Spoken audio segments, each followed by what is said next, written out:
കുരുക്ഷേത്ര യുദ്ധം കഴിഞ്ഞ് ശ്രീകൃഷ്ണ ഭഗവാനും ഗാന്ധാരിയും തമ്മിൽ കണ്ടുമുട്ടുന്ന ഒരു സന്ദർഭമുണ്ട്. അവിടെ ഗാന്ധാരി ശ്രീകൃഷ്ണ ഭഗവാനെ ഒരുപാട് കുറ്റപ്പെടുത്തുന്നുണ്ട്, ശപിക്കുന്നുണ്ട്.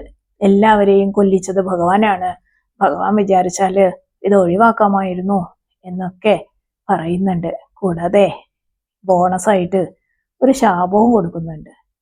കൗരവര് പാണ്ഡവരോട് ചെയ്യുന്ന അനീതികളും ഭഗവാൻ നടത്തുന്ന അനുരഞ്ജന ശ്രമങ്ങളും ഒക്കെ നമ്മൾ കാണുന്നുണ്ട്.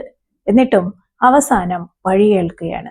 ഭഗവാനാണെങ്കിലോ സ്വതസിദ്ധമായ പുഞ്ചിരി നഷ്ടപ്പെടുത്താതെ പ്രതികരിക്കുന്നു.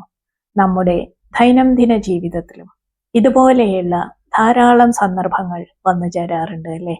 നന്നായി മനസ്സിലാക്കാൻ വേണ്ടി പറയുവാണെങ്കിൽ, അരിയും തിന്നു ആശാരിച്ചിയും കടിച്ചു എന്നിട്ടും പട്ടിക്ക് മുറുമുറുപ്പ് എന്ന് പറഞ്ഞ പോലെ അങ്ങനെയുള്ള സന്ദർഭങ്ങൾ നമ്മുടെ ജീവിതത്തിൽ ഉണ്ടാവാറില്ലേ? ധാരാളം കാണാറുണ്ട്.